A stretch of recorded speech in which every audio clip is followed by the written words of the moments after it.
Hello, folks. Welcome to James Hill Sports. We are joined by a special gentleman. He is the head football coach of the FAMU Rattlers. Coach Simmons, how are you, sir? And how's the family? And how's everybody on the highest of Seven Hills? Everyone's doing well, James. Always a pleasure to be on, and I hope everyone's well in Central Florida as well.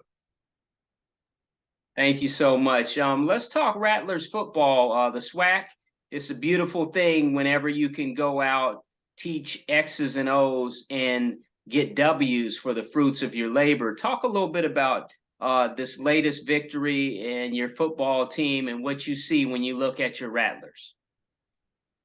Well, we've obviously placed ourselves in a great position, winning the SWAC East and clinching the ability to host the SWAC championship. So that was a goal that we set out for ourselves at the start of the season, and we knew it wouldn't come easy. The SWAC's a tough conference. It's very difficult to play on the road, and we've had to go and win some tough road games. This past weekend was another one of those challenges, going up to Huntsville. And, the guys did what needed to be done, jumped out to a 17-0 lead, and allowed them to claw back. But in typical Rattler fashion this year, we found a way to get it done. So just a resilient group of guys. Don't play perfectly, but we play well enough to get it done. And then when it gets close to crunch time, our true grit and heart comes out. And that's what I'm most proud of this team about. We've shown in the face of adversity, we can find a way to pull it out. Now it's just about trying to put another complete game together and do it consistently, play in and play out. But all in all, been very pleased with how this team has performed this season. Coach, you guys go into Alabama A&M, you get it done 42-28. Musa goes 14 of 27 for 245, 1-1. Talk about your quarterback and what you see in that gentleman. Well, I thought Moose played a solid game. Wasn't his best game, wasn't his most crisp game. He missed some opportunities there and, made some throws, though, made some big plays in some moments and left some on the field. But that can be said about the entire offense. I think at times every position kind of had that moment where, one guy may have been the difference between, a 6-yard run and an explosive play. And that was the one thing that we noticed today when we watched the film as a staff, that just across the board, it kind of went down the line. One play was the receiver group. The next play, offensive line. Maybe the running backs on the play, the tight ends, and then the quarterback. So just trying to find that consistency of just doing it at a high level, playing and play out. But all in all, I thought he played solid. Wasn't his best game, wasn't his worst game. Was well enough to win. But, again, we expect, a lot out of Jeremy Musa. And, he's definitely capable of putting together games like he's shown in the past where he can be one of the most prolific quarterbacks in the country. Coach, the first quarter, you win that 17-14, a very entertaining first quarter. Take us back to that part of the game and your takeaways there. Well, we were able to score on the opening drive, which is always a goal of ours. We typically defer. If we win the toss, we'll defer. We want to get the ball to start the second half, but we lost the toss. They deferred, which means we got it first. And I think this is only the second or third time this happened this season. But we were able to take the ball down and punch it in, go up 7-0. Was able to get them off the field, and then we blocked the first punt. Blocked the punt, got it back on the short field, got a field goal out of that. Would have liked them scoring a touchdown, but got a field goal out of that. Got it back to him, kicked it off to him. We stopped them again. We blocked the next punt, and this time we were able to scoop it and score it to go up 17-0. And like I told the team today, I guess just our temperament and our mentality. We don't like being up really big, so we like to make it a game to be challenged a little bit. So we allowed them to claw back and get on the board, and we kind of stalled out on offense a couple of times. Had a turnover there early, and gave up a big play after the turnover to get it to 17-14 pretty quickly. So it went from being a game that we looked like we were going to blow them out really pretty easily to being back in the dogfight. But again, we're on the road. Alabama A&M's a team that has a lot of pride, really good football team. It was senior day for them, so we knew they weren't going to lay down. And in typical fashion, they clawed back. So made it a ball game, went into halftime up 3, and was able to come out and put the game away second half. But it was a very entertaining first quarter, but for anyone who was watching the game, I'm sure. Coach, Maynard was able to rally his guys and they were able to come back, make it 17-14. And then in the second quarter, both teams were able to get 7.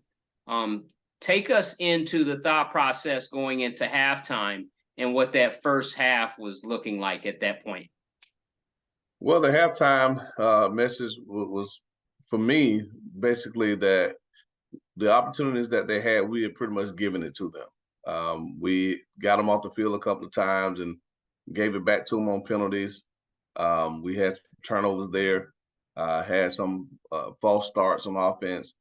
So just some pre-snap blunders and just lack of focus, mishaps that happened that allowed them to stay in the ball game. You know, I felt that we were a better team. I felt that we were more talented, but like we've been telling them all year, talent's not enough. You know, it's about doing the little things right, about paying attention to detail, and giving yourself the best chances to be successful. And so when we didn't do that, we allowed them to get into the ball game and make it a game. And so the message at halftime was simply 30 more minutes. Hey, let's make a decision. You know, either we're going to play as we're capable of and be a disciplined team that doesn't beat ourselves, or we'll continue to go out and kind of make the mistakes that allow this game to be closer than it should be. And I think the guys, for the most part, took heed to that. And we went out the second half and played like we've done oftentimes this season, played, you know, really, really good football the last 30 minutes. Coach, in the third quarter, FAMU 11, Alabama A&M did not score. What was that third quarter about? And it looks like a defensive type of quarter there, but take us into that quarter. And again, you were able to put 11 on the scoreboard. Yeah, we were able to get a field goal, and then we had a drive where we were able to punch it in and then convert the 2-point conversion. You know, it was 27-21. We were able to put it in to go up 33-21. The charts all say with up by 12, you go for 2. And so we went for 2 and converted it to go up by 14. And we felt that we had got a pretty strong beat on them defensively. Halftime, we made some adjustments, and we took away some things that they were doing the first half that hurt us. And so we felt really good, and we were able to get them off the field again. And then fourth quarter, obviously, you know, punch one in there to go up 21 again. So, you know, like I said before, our guys, once it became a tight ball game, that true Rattler spirit showed up, and we didn't panic. We just kept playing, and we were able to put the game away. Coach, in the fourth quarter, both ball clubs were able to get 7. Maynard and his guys, they continue to grind it out. But just talk a little bit about the SWAC and what it's been like so far. And again, that contest as an example. Yeah, you know, again, teams in this conference aren't going to quit, especially at home. And so, you know, we were up 21. They were able to punch one in to make it a 14-point game again. And you know, we had a lot of time left on the clock. And so we got it there late. They started kind of pressuring us a little bit, daring us to throw the football. And, you know, we didn't want to do anything to put the game at risk as far as being super aggressive, because again, I felt that we had a pretty good beat on them defensively. And so we were able to punt it again. They got it back, and we were able to keep them out of the end zone. And so once again, our defense, you know, accepted the challenge, answered the call when it was time to, and we were able to preserve the victory. But again, that game, I guess, is a microcosm. I think it's a microcosm of what this league has been. A lot of gritty teams, a lot of teams that play with a lot of passion. They don't quit. They're going to give you their best shot, and we've seen that throughout the season. You know, I don't think there's any team that I can line up and say hey, lined up against us and just didn't play hard. You know, homecoming was our biggest win, but every other game has been pretty much a dogfight. Even if the score didn't indicate it, it's been a physical game. And today, if you were in the staff meeting and read down our injury report, you see it was a physical game. We have a lot of guys that are nicked up, banged up, and you know, non-conference game comes at a perfect time to allow us to maybe rest some guys and hopefully get them ready for the next this 4-week stretch that includes Florida Classic, SWAC Championship, and obviously we take care of business, Celebration Bowl. Coach, you're right where you want to be in terms of moving forward. 8-1. The only setback is a non-HBCU foe. But talk a little bit about the record so far. And again, it's all about putting the hard work in, and so far, so good, so to speak. Yeah, we knew we had a talented team when we reported in training camp, man. So the goal for us was to develop these guys, and we didn't talk about our overall record. You know, we talk about being 1-0 every week, but we felt that we'd be favored in pretty much every game, with the exception of one, and that was the South Florida game. And so, you know, we've taken care of business. We've won the games that we were supposed to win, and that's the mark of a good football team, that we win the games that we're on paper supposed to win. The one game that we weren't favored, South Florida, you know, we didn't win, but played really strongly and did some really good things. And we saw in that game how details and little things can affect you, because you take away the 5 turnovers in that game, and that may be a different outcome, you know. So again, I think that at times this team has seen throughout the year the capabilities of this bunch. I mean, we're really talented. We're really deep at a lot of positions, and we have the makeup of a championship team. We just have to continue to pay attention to detail, continue to do the little things right, and I think things will continue to fall in place. But we're happy with where we are. Like I said, we're right where we figured we could be potentially, and but obviously it's not done. You know, we can't rest on our laurels, can't pat ourselves on the back. We have a huge contest coming up this weekend, and then, like I said, we have some huge games coming up down the pipe. Basically, 3 championship games. The Florida Classic's a championship game. Don't care how you spin it. It's a championship for the state of Florida. Then the SWAC championship itself, and then again, the winner of that goes into the Celebration Bowl for the Black College National Championship. So after this weekend, Senior Day, it's straight championship mindset from the rest of the way. Coach, Lincoln University out of California. So far, what do you know about them? When you look at that club, what do you see? And again, they have to travel the length of the country and come down to Bragg and check in with you guys this weekend. But what do you see when you look at Lincoln University? Because a lot of people don't know much about them. Well, they're a newer program, only been in existence a few years, and uh, they got some frequent flyer miles on for the trips they've made this year. You know, I think they played 10 games on the road, and every week they played on the road and flown across the country to play teams in Texas. Um, I think New York, Tennessee, and now Florida. And so they're the road warriors in every sense of the word. But they're a bunch that plays hard. They're winless. They haven't won a game this year, but you see them getting better with each week. And so I played Kennesaw State really closely.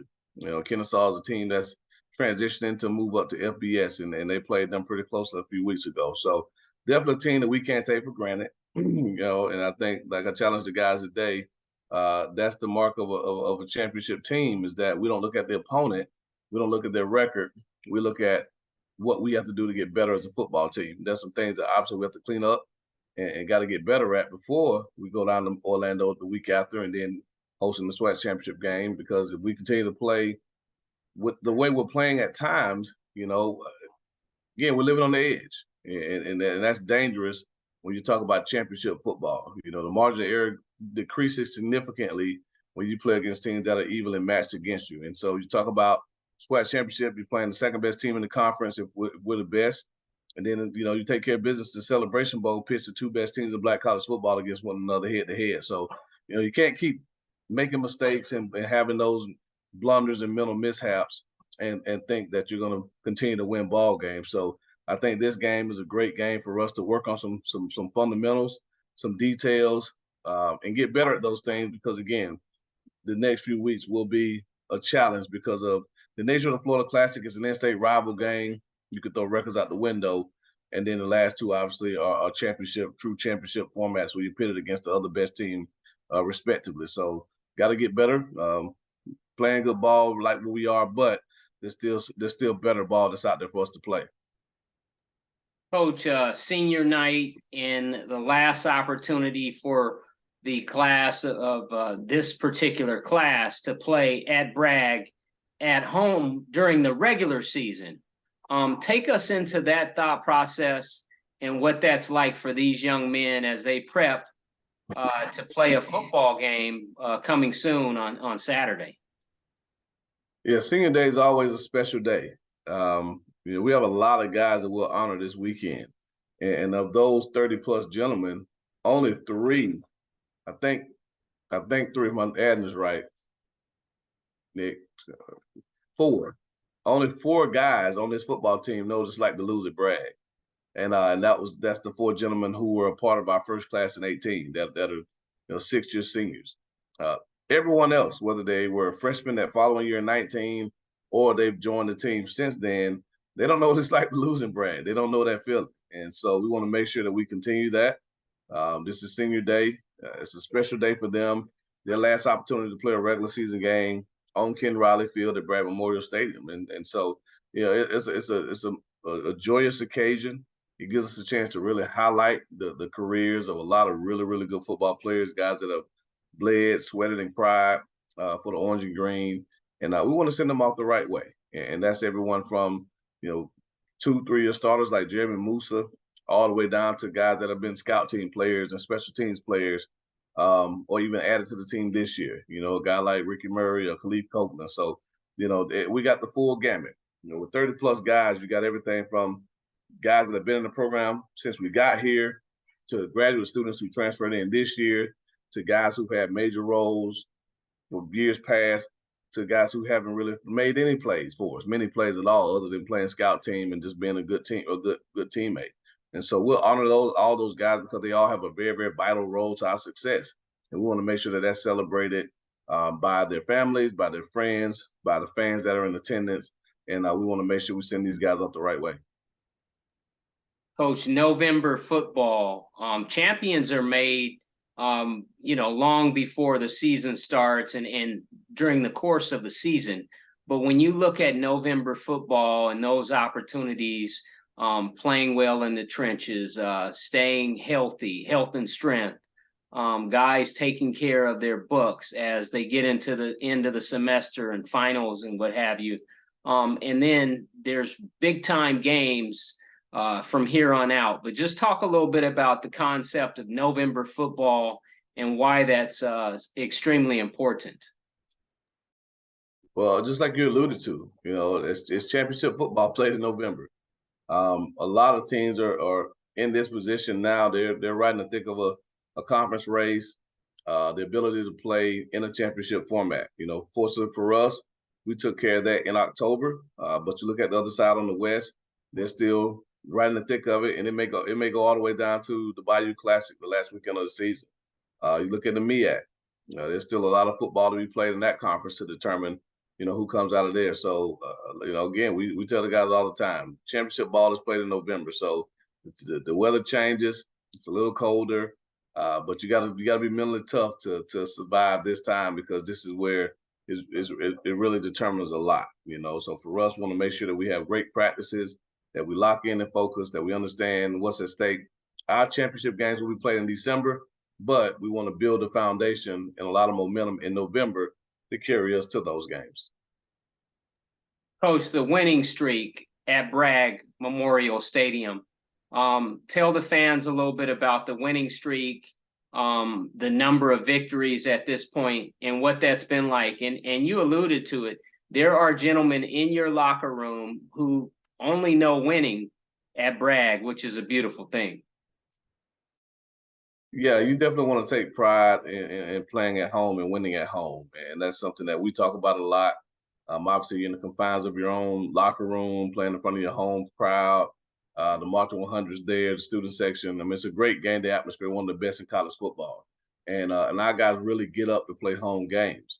So, again, 90+% of this team doesn't know what it feels like to lose in Bragg Stadium, Ken Riley Field now. So we want to make sure again that we keep that, and we want to try to extend it as long as we possibly can. Right now, we're the nation's second longest home win streak. I think at 18 games. Montana State's ahead of us. I think they're at 24 now. So we got two opportunities this year to play at Bragg. This weekend against Lincoln, obviously, and then the SWAC championship game. So we're the home team, and it's played on Ken Riley Field at Bragg Memorial Stadium. So it will count towards that win streak. So hopefully we can extend it to 20 games by the end of the regular season. I'm not sure what's going to happen up there in Bozeman. I think that's where Montana State is. But we're very honored to have the nation's second longest home win streak. But we want to have that type of streak that University of Miami had back, in the '80s. I think they went 55 or so straight games without losing in the Orange Bowl. So that's the type of home field advantage, a home field atmosphere we want to create there at Bragg Memorial Stadium. And with our fan base and student body in the March 100, I think we can definitely get there. Coach, to be able to play football games in the state of Florida, on Florida grounds, if you will. Yes, you'll play in Tallahassee this weekend, then you'll go into Orlando, but you've earned the right to have the SWAC championship at Bragg. How special is that? And talk about why that's important, and it can be a beautiful thing as you build towards a championship on the road to Atlanta. And I know it's 1 week at a time, but just talk about the ability for fans and supporters and people who the Rattlers Nation alumni and FAMU League able to support. Well, I think it's very important that we get to play, 3 of our last 4 games, hopefully, here in the great state of Florida. We have, again, I talked about the atmosphere here. Anyone who's following college football now sees that the capital city of Florida is on fire. You got 2 teams that are, ranked in the top 25, the top of their respective conferences, both just solidified championship berths in the conference championship game. And so, again, it's just a great time to be in this area. And obviously, Orlando being right in the middle of the state, you can draw fans from down south all the way up north, and it's just a great location for a football game right there in Camping World Stadium. And then to be able to bring the championship game here to Florida. And if anyone has ever been to a SWAC championship, it's not just the 2 teams that are playing.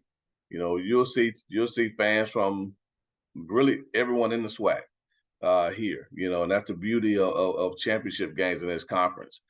So we're in it. Obviously, not sure who will play out of the West yet. Alcorn still has a chance. Southern has a chance. Prairie View has a chance. Grambling has an outside shot. So there are about 4 teams right now that are vying for that championship berth out of the West.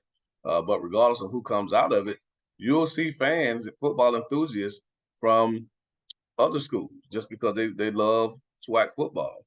And so it's just a great opportunity to bring people to the great city of Tallahassee, to our beautiful campus, to be around our facilities. And then you add to the fact that the following week we'll host the Florida High School Athletic Association State Championship Series right down our campus.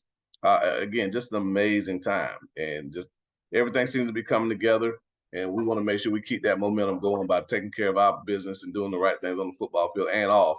But it's been a magical year, and we're not ready for the end yet. Coach, in closing, are there any final comments as we look at your next game, Lincoln University out of California? They'll come in and they will get to test what they have against FAMU. Well, I just really want to encourage, Rattler Nation to continue to show up. I know people may look at the schedule and see this team coming in town that no one knows about. It's not a rivalry. We've never played them. Their record, again, they haven't won a game. So many may say, "Hey, what's the point? Let me, get ready to go to Orlando the following week and get ready to come back to Tallahassee for the SWAC championship." But they'll continue to allow this program to thrive. We base the vast majority of that on ticket sales. And so, we need Rattler Nation there to show up. Again, we are honoring every senior within this program. So just to be able to send those guys out the right way with a packed house would mean the world to me as a coach, would mean the world to these players. So season ticket holders, if you can't make the game, hey, donate them to someone. If there's tickets available, buy tickets to the game if you haven't already. But I would love nothing more than to come out and see a packed house there on Ken Riley Field at Bragg Memorial Stadium as we play our last regular season game, here in Tallahassee. Again, these guys deserve it. The rankings will come out tomorrow. Hopefully we've cracked the LCS top 10, and it's just been a magical year. But again, that's my only message, and I'll continue to echo that message throughout the rest of the week. hopefully Rattler Nation shows up in huge numbers. I know we'll show up, but hopefully we'll show up in huge numbers to give these guys the right atmosphere and to show those guys out there in California coming this way how we get down here in Tallahassee. So, but as always, James, it's great to be on with you, man. Appreciate it. Again, take care of yourself, and we'll catch up soon. Coach, in closing, HBCU football, it's in a good place from a journalistic perspective, but when you look at it and you see the MEAC and you see the SWAC and even a Tennessee State or even a Hampton, just talk about this great game that's been around since the 1800s, and it appears to be in a great place and space going into 2024. No, I agree 100%. You know, a lot of people were concerned about the direction of our football when Coach Prime took his talents to Colorado. You know, and glad to report that it's still in really good hands. There are a lot of really great coaches here at these HBCUs. There's some phenomenal football players. We still have the greatest fans in America. You know, we'll lead the nation in attendance for the 50-something straight year again, like we have every year here in the SWAC and Celebration Bowl. A lot of anticipation. You know, if things line up the way that it is lining up now, you're talking about the two teams that were picked preseason to win their conferences, the two best quarterbacks in Black college football, pro prospects all around the field, arguably the two, I guess you can call it, hottest coaches. You know, possibly squaring off between myself and Trey Oliver. And so it really will be a game that I think a lot of people will want to see nationally, not just at the HBCU level, but nationally. You know, obviously a lot has to be done before then, but it's in really good. It's in really good hands. And again, I feel really good about the direction of the program. I mean, of HBCU football. Dr. Charles McClellan, our commissioner, has a vision for this conference.